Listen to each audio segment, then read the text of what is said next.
자, 얼마 전에요. 바다 위에서 정말 반가운 소식 하나가 전해졌습니다. 자, 바로 영상으로 함께 보겠습니다. 자, 이건데요. 이게 다산 정약용함의 진수식이 열렸던 겁니다. 자, 우리 자랑스러운 다산 정약용함 영상 보여드리고 있는데, 자, 보고만 있어도 굉장히 마음이 든든한데, 자, 문근식 교수님, 저게 지금 진수식 열리고 있는 거예요.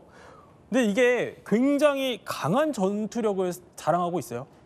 현존하는 전투함 중에서 한미일이 가장 최고급 전투함을 가지고 있는데 그게 이지스 구축함이에요. 근데 이지스 구축함 원조는 미국인데 미국이 제일 먼저, 그다음에 일본, 우리가 세 번째 가졌는데 지금은 성능 면에서는 우리가 제일 앞서지 않느냐 이렇게 자평할 수 있는 게 다산 정약용함입니다. 우리가 세종대왕함 인수했을 때 이거 정말 우리가 미국하고 대등하구나 했는데 지금은 우리가 그보다 또 한 단계 업그레이드 됐으니까 전투함의 능력은 이 함정끼리 잘 싸우느냐, 두 번째는 항공기하고 미사일을 잘 방어할 수 있느냐, 그다음에 물속에 있는 잠수함을 찾아낼 수 있느냐, 이건데 이 이지스 구축함은 주로 항공기하고 미사일을 잘 방어하는 무기체, 그래서 이지 꿈무 방패라고, 신의 방패라고 그래요. 근데 이 배는 특히 북한이 ICBM을 쏴대고 그럴 때 그거를 잡아낼 수 있는 유일한 무기를 실을 수 있어요. 세종대왕함에서는 못했는데 이 배는 전투 체계를 업그레이드 시켜가지고 그걸 잡아낼 수 있다. 이런 차원에서는 우리의 전투력이 엄청나게 강화됐구나 이렇게 얘기할 수 있죠. 그러니까 한국형 삼중 체계의 핵심 전력이다.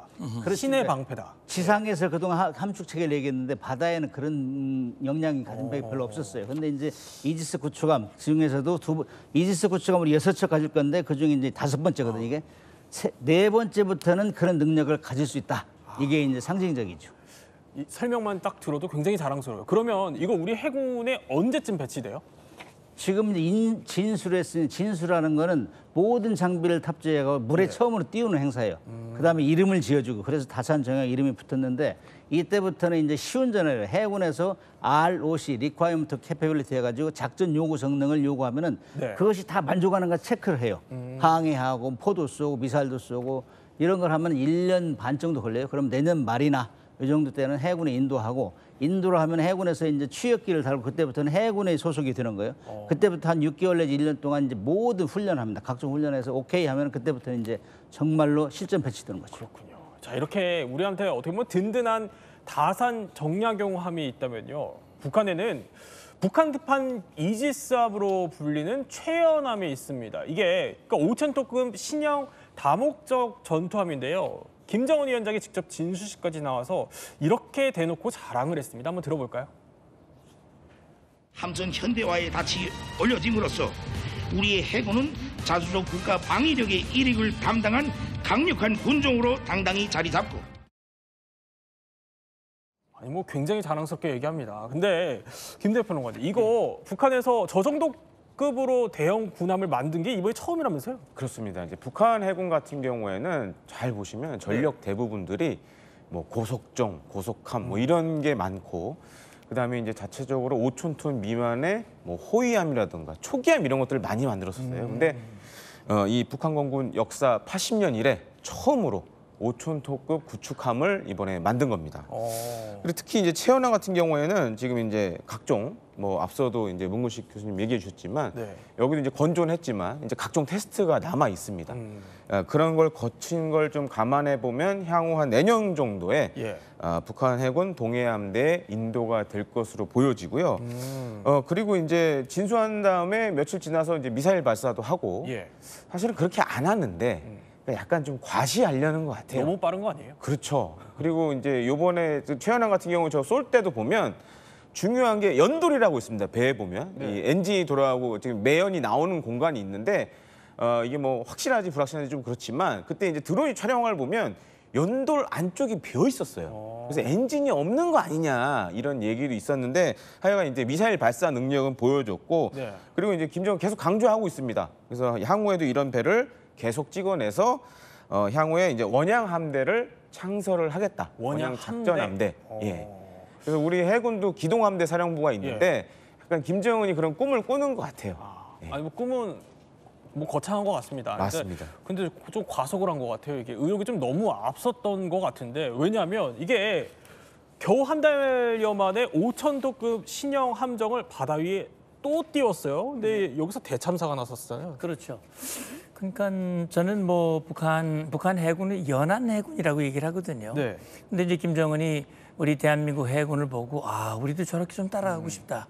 사실 1, 2차 연평해전에서 대패를 했기 때문에 이 해군력의 강화에 대한 강한 꿈을 가지고 있었어요. 예. 그러다 보니까 이제 5,000톤급을 거의 비슷한 시기에 완성을 해서 이제 최연호를 이제 공개를 했고 두 번째 띄운 게 이제 강건호인데 이 강건함이죠. 예. 이 강건함이 이제 이게 진수식 우리 다산 정약용함 진수식도 봤습니다만 드라이독이라고 그래가지고 이 빈 공간에 배를 놓고 물을 거기다 이제 이 담아가지고 네. 물을 띄우는 그런 방식으로 진수식을 하거든요. 보통 다 그렇게 합니다. 예. 근데 이게 지금 이 강건함 같은 경우는 이게 측면 진수 방식이라고 하는 방식으로 다시 말하면 옆으로 이렇게 굴려서 이제 물로 이게 근데 이게 한미가 먼저 이 저렇게요. 이탈이 된 겁니다. 그러다 보니까는 그 일부가 이 바닥에 끓기면서 파공이 돼 버린 거예요. 이 좌초가 된 거죠. 그냥 넘어졌군요. 넘어져 버린 겁니다. 그러면서 이게 이제 제대로 어떻게 보면 김정은 국무위원장 김정은까지 다 이거 정말 자랑하고 싶어서 했는데 이 대사고가 참사가 나버린 겁니다. 그러니까 아마 너무 의욕이 넘치다 보니까 능력은 부족한데 과시하려고 하다 보니까 저런 사고가 발생하지 않았을까 하는 생각이 듭니다. 결국엔 과속으로 인한 사고다라는 평가를 해주신 건데. 네. 아니 근데 저렇게 넘어지고 난 뒤에 김정은 위원장이 엄청나게 격노를 했는데 아니 이게 뭐 단순히 사고 때문만에 또 격노를 했던 건 아니었다고요? 그러니까 어떻게 보면 이제 김정은 위원장의 이야기를 보면 구축함을 시급히 복원하는 것이 단순한 실무적 문제가 아니다. 그러면서 국가의 권위와 직결된 정치적 문제다. 근데 국가가 누굽니까? 김정은이죠. 김정은은 북한에서 최고 존엄이죠. 최고 존엄이 망신을 당한 거거든요. 이거 엄청난 문제입니다. 그러니까 이 정치적 문제를 시한을 정했어요.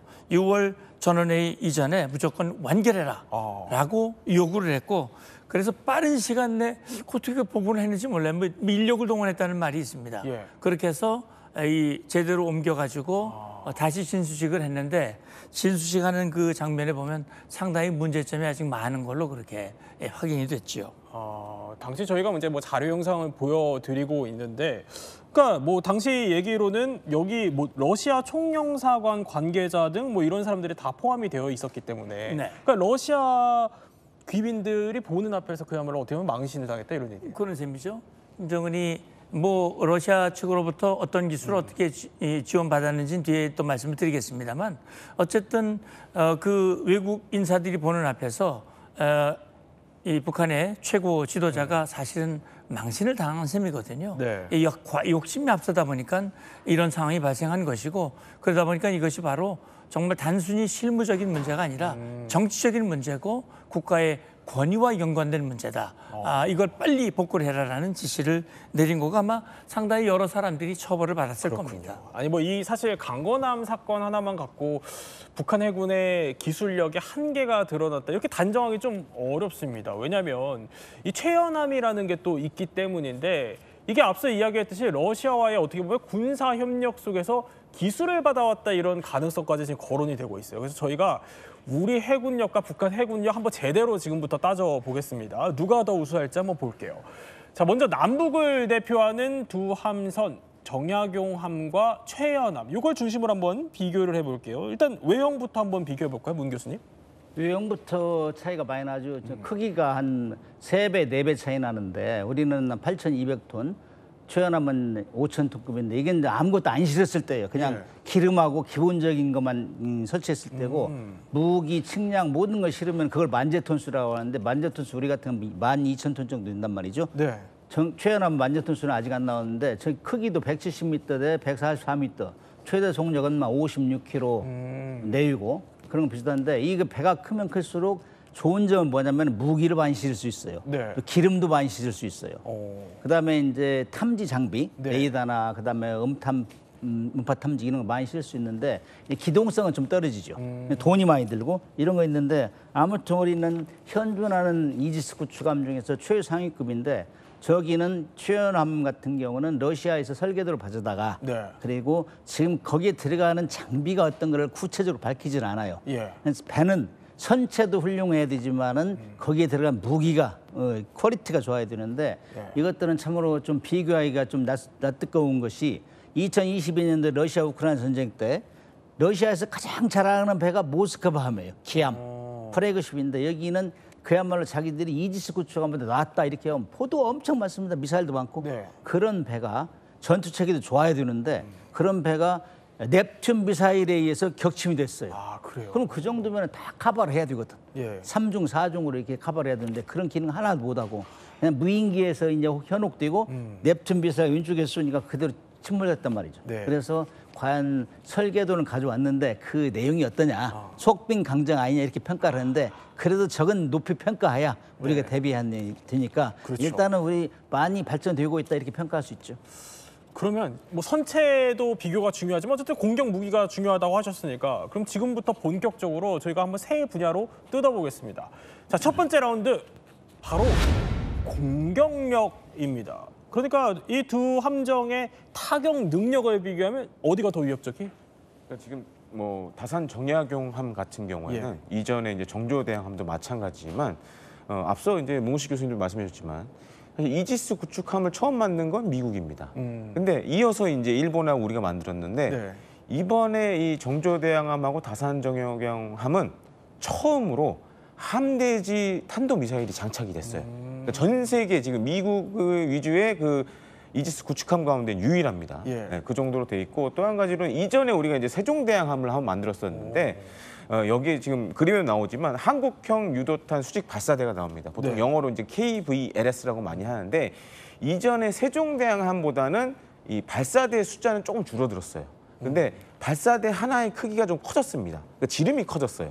그래서 그만큼 더 큰 멀리 날아갈 수 있는 그리고 이런 함대지 탄도 미사일 이런 것도 장착이 가능하고 지금 이제 영상에 나오는 건 SM-3까지도 예. 지금 이제 다산 정약용함은 장착할 수 있는 그런 전투 체계를 갖고 있습니다. 네. 참고로 SM-3 잠깐 말씀드리자면 최대 유격 고도가 500km입니다. 오. 기존에 우리 지금 한반도에 배치되어 있는 사드 예. 이게 최대 유격 고도가 한 150km 정도 되거든요. 네. 그것보다 훨씬 높은 고도에서 그래요? 한 3배 이상 되는 고도죠. 거기서 유격이 가능하고 공격력 같은 경우에는 지금 현존하는 전 세계 이지스 구축함 가운데는 거의 최고로 뽑힌다고 말씀을 드리고 싶고 반면에 이제 북한의 최연함도 만만치 않습니다. 그래요? 셀 수가 사실은 지금 다산 정약용함하고 좀 차이는 있지만 좀 적지만 근데 온갖 미사일을 지금 다 집어넣었어요. 잘 보시면은 지금 저 VLS라고 표기된 게 수직 발사기인데 네. 이게 계산해 보시면은 한 70개 정도 이상이 되는 거죠. 근데 우리 이제 다산 정약용함은 한 80개 정도 되는 거고, 80여 개 되는 거고,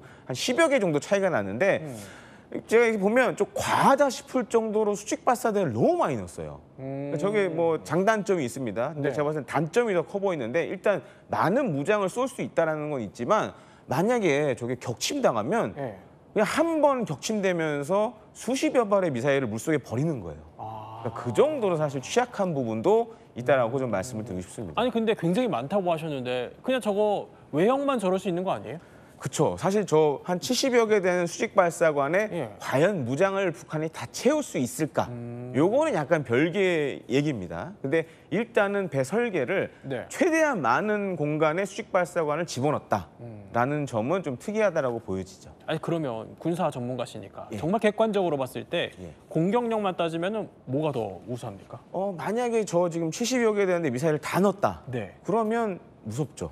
그때는. 그리고 지금 북한은 뭐 우리가 인정은 안 하지만 예. 어쨌든 핵을 갖고 있는 나라고 여기에 만약에 핵 탄두를 장착한 순항 미사일 뭐 이런 거에 탑재된다 그러면 굉장히 좀 위협적인 상황으로 다가올 수가 있습니다. 당시 최연함에 들어가는 미사일이라면서 뭐 저런 것까지 다 공개를 네. 했었으니까 어쨌든 우리도 긴장의 끈을 놔서는 절대 안 되겠죠. 그러면 자 이렇게 공격력을 한번 봤으면은 방어 능력도 중요하니까 두 번째 라운드 한번 볼게요. 바로 방패 방어력 얘기인데 문 교수님 이거는 어느 쪽이 더 강력할까요? 이지스 하면 이지스가 신의 방패란 얘기니까 예. 방어는 훨씬 뛰어나다 이렇게 얘기할 수 있는데 그거를 이제 러시아가 모방해서 이제 개발한 것들이 이제 모스크바와 함이나 이번에 예. 이제 도입한 최연함 같은 설계를 했는데 사실 이 세종대왕함 그다음에 정주대왕함하고 저 다산 정예함하고 틀린 점은 예.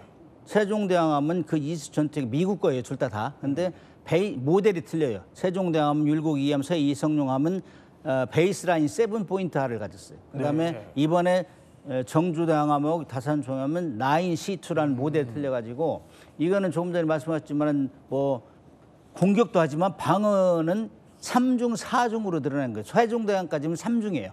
그래요. 근데 첫째는 170km 외곽, 그다음에 예. 둘째는 리임 미사일 해가지고 10km, 그다음에 근접에는 CIWS 골키퍼 5km 이렇게 3중 방어 시스템이다 해가지고 세종대왕함이 굉장히 자부심을 가졌는데 여기다가 이제 그 모델 전투체계 모델 베이스라인 9C2를 하면서 SM6까지 예. 이제 볼 수 있죠. 그 SM6는 240km, 420km까지 범위를 넓혀요. 저 SM 외곽으로. 있어요. 예. 그다음에 고도도 32km까지. 그다음에 SM3 같은 경우는 정말 비싼 무기인데 이거는 예. 뭐 한 발에 150에서 200억 정도 돼요. 이거는 고도는 150에서 뭐 500km, 어떤 때는 뭐 100km에서 500km 이 정도 나오는데 이거는 북한이 아주 자랑하는 ICBM을 우리가 요격한단 말이에요. 2009년도에 우리가 이제 세종대왕함하고 일본, 미국 구축함 동해에서 북한의 대포동 미사일을 발사했는데 우리가 먼저 탐지했어요. 그런데 우리는 쏠 무기가 없었는데 지금 이제는 우리가 쏠 수 있다. 네. 이제 사오기만 하면 쏠 수 있어요. SM3를. 최연함도 최연함 같은 경우는 조금 전에 언급했지만 러시아 걸 카피해가지고 지금 하고 있는데 네. 보니까 단거리 대공 미사일 판치르라고 있어요. 러시아 거. 그거 비슷한 거 아니냐. 우리하고 이제 뭐 골키파나 그다음 림 미사일 이런 거에 비하면은 좀 성능이 많이 떨어질 것이다 예측하는데 그거 사기거는 모습은 아직 안 나오니까 예. 뭐 러시아의 그 모스크바 하면 저보다 더 빽빽해요. 그 배에 있는 게 저거보다는 엄청나게 많은 무기가 장착되어 있는데 네. 지금 저거는 제대로 작동할지는 저는 반신반의합니다. 그러니까 저 오른쪽에 있는 러시아의 판치르와 지금 최연함에 장착된 이 방공무기 체계가 아니 이게 지금 비슷하다는 건데 그럼 진짜 이거 문 센터장님 러시아가 기술 줬을 가능성이 있는 거예요? 있다고 봐야죠. 국정원에서도 그렇게 판단을 합니다. 국회 정보위에서 이제 보고를 했죠. 그래서 정보위 민주당 간사도 그런 얘기를 했어요. 지난 4월이죠. 북한이 러시아로부터 정찰위성, 그다음에 발사체 기술에 대해서 자문을 받았고 무인기 실물, 실제 뭐 러시아에 파병을 했기 때문에 네. 거기서 무인기 직접 실전 훈련을 했고 또 상당한 무인기들의 실물들을 북한에 제공을 했을 것이다 이렇게 보고 있고요. 그다음에 얼마 전에 그 전자전기를 보여준 적이 있어요. 네. 그 전자전 장비 이런 것도 좋을 것이고 방금 보셨듯이 판치르 다시 말하면은 SA-22 지대공 미사일인데 예. 북한이 사실 이 방공체계가 굉장히 취약하거든요. 그렇기 때문에 이게 최연호가 이 사실 이 함정도 이 자체 방어 능력이 있어야 되는 거 아닙니까? 그렇죠. 이 방어 능력을 북한 내부에서 생산은 어려울 것이고 러시아가 상당 부분 기술 이전했을 것이다. 다만 이제 이런 기술은 이전해 줬지만 예.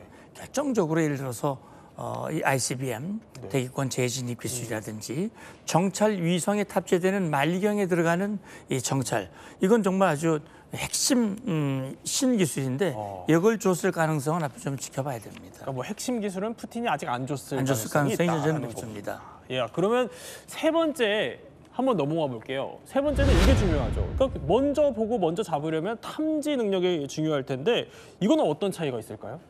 기본적으로 다산 정약용함 같은 경우에는 예. 이지스 레이더와 이지스 전투 체계를 운용을 하고 있습니다. 그래서 이렇게 설명드리면 이제 지금 나오는 건 이제 다산 정약용함의 통합 소나 체계인데요. 이것도 상당 부분 다 우리나라에서 지금 만들고 있습니다. 그래서 기존에 우리 해군이 운용했던 뭐 1세대 이지스 구축함, 세종대왕함 같은 경우에는 사실 이제 약점이 하나가 있었어요. 그래요? 이 잠수함 탐지 능력이 상대적으로 좀 떨어진다. 근데 이 다산 정약용함, 그다음 이전에 정조대왕함부터는 여기에는 최첨단 소너들이 대거 적용이 됩니다. 그래서 이전에 세종대왕함보다 탐지 능력이 한 3배 이상 올라갔다라고 지금 얘기를 하고 있고요. 예. 또 한 가지로는 이제 잘 보시면 이 선체에 네. 기존의 이제 해군의 구축함들은 보면 이제 뭐 레이더가 이렇게 뺑뺑뺑뺑뺑 돌아가는 걸 많이 보셨을 거예요. 네네. 근데 이지스 레이더 같은 경우에는 선체에 이렇게 고정이 돼 있습니다. 사면에 이렇게 고정이 돼 있는 방식인데 이 능력이 정말 어마어마합니다. 그러니까 이제 뭐 앞서도 대포동 그 탐지했던 얘기도 해주셨는데 네. 사실 이게 우주 공간으로 날아가면 아주 작아요. 근데 이런 거를 정말 탐지해낼 수 있는 그런 능력을 갖고 있고 네. 그러니까 일례로 서해에 만약에 정조대왕함이나 뭐 이 지금 다산 정예형이 떠 있다. 네. 그러면 베이징에 뭐가 날아다니는지도 다 볼 수가 있어요. 그래요? 그 정도로 어마어마한 능력을 갖고 있습니다. 최연함도 사실은 이제 그런 비슷한 이제 모양새를 갖고 있는데 과연 이 북한의 이 레이더 기술이 네. 우리나 미국 정도까지는 아니거든요. 그래서 많이 이제 흉내를 내서 저렇게 지금 위상 배열 레이더를 가지고 함교 위에다가 이렇게 설치를 했는데 제가 그냥 봤을 때는 네. 우리 해군의 정조대왕함이나 뭐 이 지금 다산 정약용함에 달려 있는 이지스 레이더 수준은 아닐 것 같다. 그거에 한 네. 많아야 3분의 1 수준. 뭐 이렇게 좀 추정이 되고 있습니다. 결국에 뭐 압축적으로 보면 우리가 훨씬 뛰어나다라는 걸로 귀결이 되는데, 자 이렇게 함선을 한번 비교해봤으면 이제 본격적으로 한번 무기 체계도 따져봐야겠죠. 첫 번째 비교할 무기 바로 심해를 가르는 창인 장거리 어뢰를 한번 저희 비교를 해볼게요. 자 일단 어뢰가 갖는 힘이라고 하면 어느 정도입니까? 이지스 구축함이 대공 방어 능력은 출중하다. 공격하는 미사일 플러스 방어하는 미사일까지 예. 출중한데 그동안 취약점으로 있던 것이 잠수함 잡는 능력이에요. 잠수함 공격하는 능력이. 근데 이제 여기에 이제 조금 전에 말씀하셨지만은 탐지 거리는 일단 확대가 됐어요. 예. 한 3배 정도 확대됐는데 잠수함을 잡는 기술은 수상함정이 가다가 그냥 전방이 모든 바다를 탐지하는 게 아니에요. 정보를 가지고 해야 돼요. 맨 먼저 이제 P3 같은 초계기가 멀리서 정보를 준다든지 예. 또 어부가 정보를 줘요. 아 저기 잠수함이 있는 것 같더라. 그럼 거기다가 막 가서 이제 찾아가지고 직접 음파 탐지기로 탐지해서 네. 걸리면은 어뢰를 발사하는데 그걸 청상하라고 하는데 그 어뢰는 미국에서 기술을 전수받아 우리 개발한 거예요. 네. 근데 그걸 개발해서 그 다음부터는 그러면은 항공기에서 발견한 멀리 있는 잠수함을 먼저 공격하자. 왜냐하면 가까이면 수상이 불안하거든요. 가까이 있으면. 그래서 그걸 공격하는 걸 홍상어 그래가지고 배에서 수직 발사관을 쏘면 한 30km쯤에 날아가요. 잠수함이 있던 있을 것 같은 그 자리에. 그럼 거기서부터 물에 들어가면서 탐지해가지고 잠수함을 공격하니까 그러니까 이제 우리 잠수함 대잠 능력이 훨씬 강화됐다 이렇게 얘기할 수 있죠. 저 홍상어. 네네 저기 날아가서 한 예. 30km까지 날아가서 그때부터 입수하자마자 자기가 탐지하는 거예요. 사실 이렇게 우리가 홍상어, 청상어 얘기를 했지만 어뢰라는 무기가 가진 어떻게 보면 파괴력이라고 해야 될까? 이걸 우리가 좀 뼈아프게 인식하게 됐던 거는 바로 이 사건이 있었기 때문입니다. 영상 한번 보시죠. 2010년 3월 26일 밤 9시 22분 백령도 서남방 2.5km 해상에서 경계 임무 수행 중이던 천안함이 북한 잠수정의 기습 어뢰 공격으로 폭침했습니다. 결국 46명의 못 다 핀 꽃은 대답 없이 바다 위에 잠들었습니다.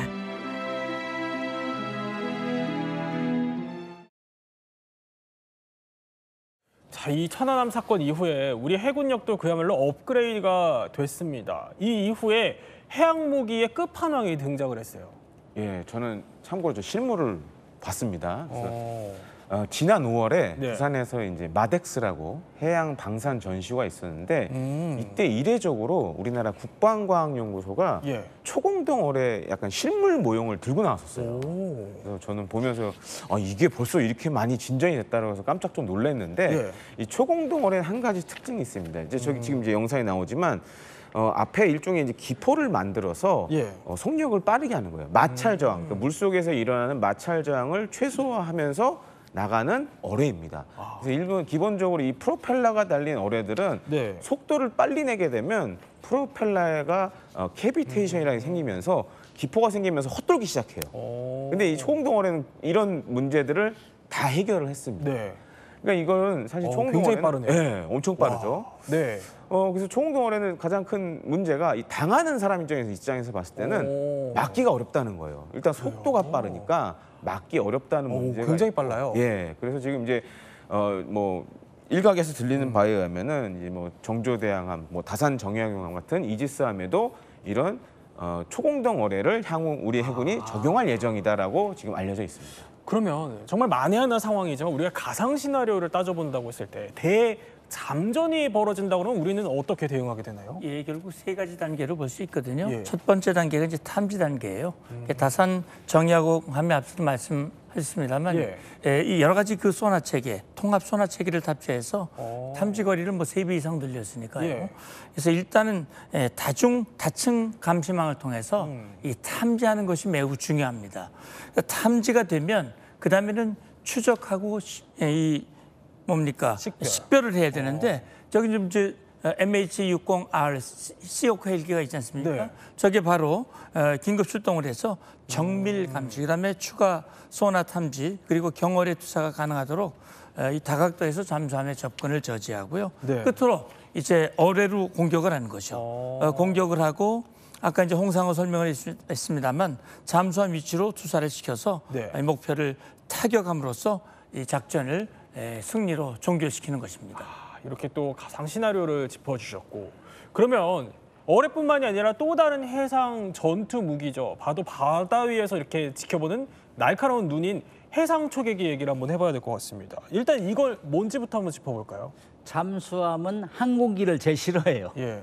잠수함은 수상함보다 먼저 탐지하기 때문에 수상함이 수상 전투 오면 피해가는데 항공기는 물 위에 있잖아요. 그렇죠. 그래서 잡을 수가 없어요. 그래서 디젤 잠수함 같은 경우는 수시로 올라서 충전을 해야 되는데 이때 걸려요. 그리고 2차 대전 말경에는 잠수함이 수중에 있던 시간이 2시간 정도밖에 못했어요. 다 충전해야 돼요. 네. 그때 항공기 대서양 전투에서는 항공기에서 잠수함이 격침된 확률이 56%였어요.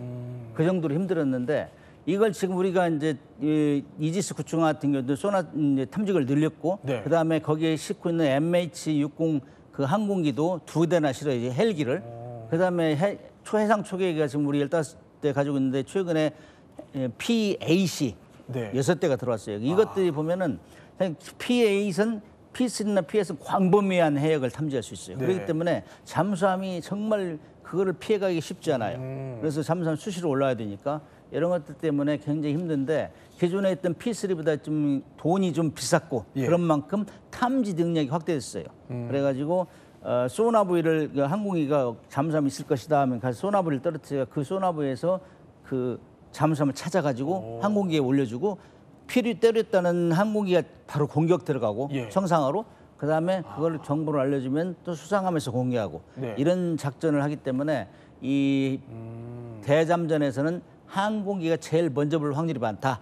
그래서 이게 중요하다 얘기할 수 있죠. 그러면 이걸 가정해봐야 될 거예요. 바다 위에서 실제로 만약에 이제 가상으로 전투가 벌어진다면 그 가상 시나리오는 어떻게 좀 펼쳐져요? 일단 첫 번째로 우리 군이나 예. 이제 주한미군 같은 경우에는 북한의 해군 기지들을 면밀하게 감시를 합니다.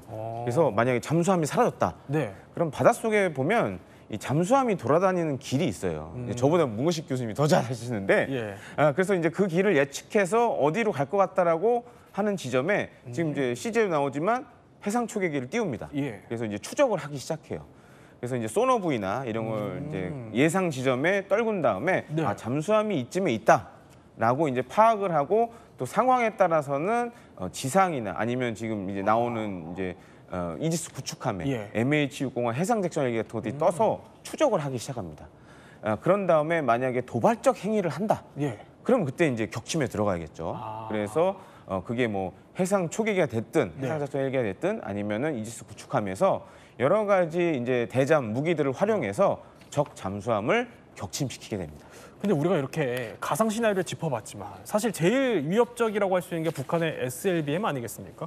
이 수준은 어느 단계까지 와 있어요? 북한은 세계에서 가장 막강한 한미 동맹을 대응하기 위해서 예. 비대칭 전력으로 핵 미사일 잠수함을 개발했어요. 근데 핵 미사일은 이미 화성 19까지 쏴가지고 뭐 다 자신 있어 하는데 예.